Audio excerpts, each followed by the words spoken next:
Welcome to episode 10 of the Unperfect Podcast. I'm your host, Shelley Sneed, and I'm here to help you see glimpses of God's glory among the imperfections of life. If you struggle with measuring up to an unattainable standard or wonder where is God in the midst of less than perfect circumstances, you're not alone. Hope and maybe a little bit of humor are coming up.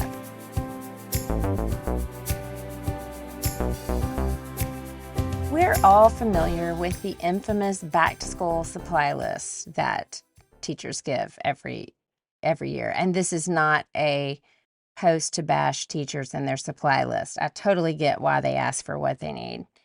But I have a friend, Matt, that I grew up with who posts the most hilarious back-to-school supply list post every year. I'm off social media now, so I kind of miss seeing what he put out there this go around, if he still has school-age kids.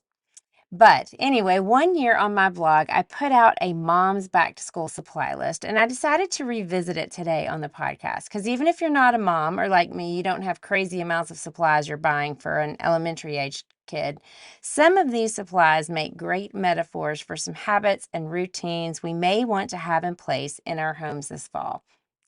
So, in no particular order, here's my 2023 back to school mom supply list. Number one, glue sticks. These represent more of the things that help our family stick together rather than pull us apart. Slowing down is a big one. I'm looking forward to some weekends where there is absolutely nothing on the calendar. Now, my oldest plays football, so it could be another month and a half for that dream to come true.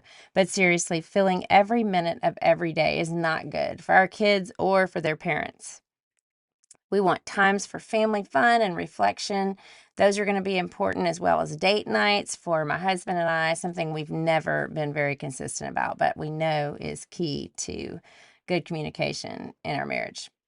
Number two, rubber bands. So these represent flexibility. This will be a necessity for all 6 of us to function maximally. I have an adult college graduate living back at home with us this year as he completes an internship. I have a high school graduate living at home while he works and takes some classes at the community college. And I have a senior in high school who is Mr. Social, and a boarding school daughter who is home on the weekends. Did I mention the dog who thinks he's a person too? Anyway, flexibility is a must. It's a character trait Art and I need to work on and be intentional about helping our kids live out, because nothing is certain, even the best made plans with this crew. There has to be some give and take. And we are all learning a new dance with our adult children. As author Jim Burns suggests, none of us know the moves.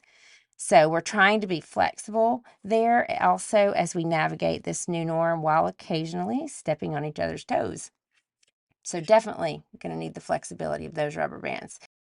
Number 3 is Clorox wipes. And y'all, there's no metaphor for this one. I just could stand to have a little bit of a cleaner house. That's the biggest understatement of the year.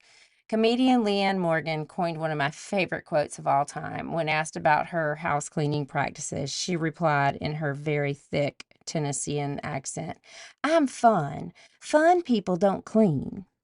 It's probably why, when asked to clean in the past, my kids responded with, "Who's coming over?" I'm trying to utilize all the folks coming in and out of this house that I mentioned earlier. I should probably just buy some Clorox wipes and have them in every room in the house so I can just wipe as I walk through. But since that's probably not likely to happen, let's just move on to number 4. Number 4 is scissors. Indispensable for cutting out things and activities we don't need. So, my sister in law, Katie, gave me some great advice once. She said, "You can't always make choices that are best for each family member. You must look at the bigger picture and decide which activities are best for the whole family." And I thought that was just great, great, great advice that I've tried to look at from that angle, or tried to see things from that angle ever since. Now, we are leaving in place the activities that are best for mom, however, because ultimately that's best for the family. Okay, number 6, dry erase markers. These are essential for do-overs and start-overs. So basically, we're talking about grace here. For myself, my husband, my kids, my friends, and even my enemies. A great phrase to daily recite is, "Today's a new day. I can begin again." And if God himself gives us that daily opportunity to receive the new mercies every morning that he talks about in Lamentations 3, we can probably stand to follow his lead and give more grace to ourselves and to others. Number 7, erasers and whiteout. So along with grace, it's going to be forgiveness. No sin needs to be unforgivable, and no past unredeemable. This is going to take some faith in some situations we're in right now in our home, but it's imperative for growth and healing and hope. Our God is a God of restoration, and I want to model that in my relationships with other people. Number 7, pencils and paper. So these supplies are necessary for recording things that matter, things that are important. And I want to make sure that what I'm spending my time, my resources, my gifts, my energy on are God-given priorities that will matter in eternity. I'm in a season of life. I talked about this on the podcast in episode number 6, where I know what God's called me to do. So saying no to things that aren't part of that call is getting easier, a little easier. I still fall prey to that need for affirmation that I get sometimes when I say yes to some folks. So baby steps here. Number 8, kindergarten nap mat. I may be 51 years old, but I still need rest. I'm trying to make sure I actually get a Sabbath and just don't work my way all the way through an entire week and a weekend. So that's a big one for me this fall. Number 9, permission slips. This is permission to set aside agendas, schedules, cleaning, yay, just to enjoy my family. I did this a lot this summer, and it was so amazing to have spontaneous moments with my husband and kids because I could just lay the agenda aside to live in this moment. Permission to sit in some tough emotions so I can deal with them instead of burying them so they'll come screaming out next time I get triggered. That's another area I'm going to give myself some permission in. And number 10. This is the last one. This is the item that holds everything together. It's the binder. Now, I'm not just talking about your everyday 3-ring binder. I'm talking about a Trapper Keeper straight out of the 1980s. I don't even know if they still make them, but Trapper Keepers were like the physical versions of an iPhone, in my opinion. They enabled you to keep track of everything you needed via pouches and pockets and folders and rings, and they closed up neatly with a handy little Velcro tab. Well, my time with Jesus and his word does this for me, minus the Velcro tab. Though often it's the thing that gets pushed aside for later, it's just got to be first and foremost in my mind, my heart, and mainly my schedule. Because only through his strength, wisdom, and power can anything else on this list be possible. I can't experience true rest or grace or forgiveness or self-discipline or wisdom or any of these things without remaining in him.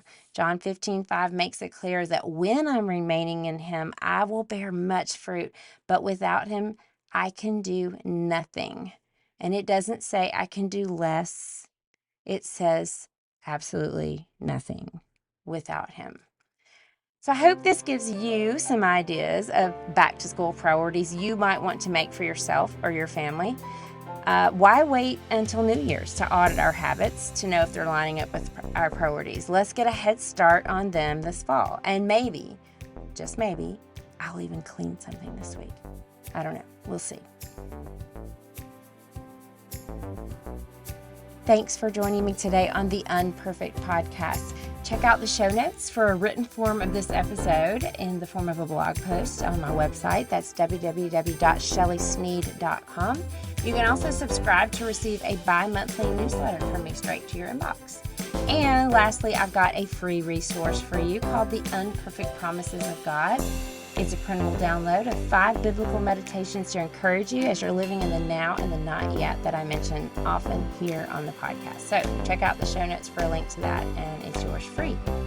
Also, if you were challenged, blessed, or humored by today's episode, would you be so kind as to leave a quick rating and review? It will help other unperfect people like us find the podcast.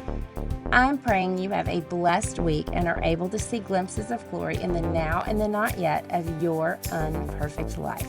See you next time.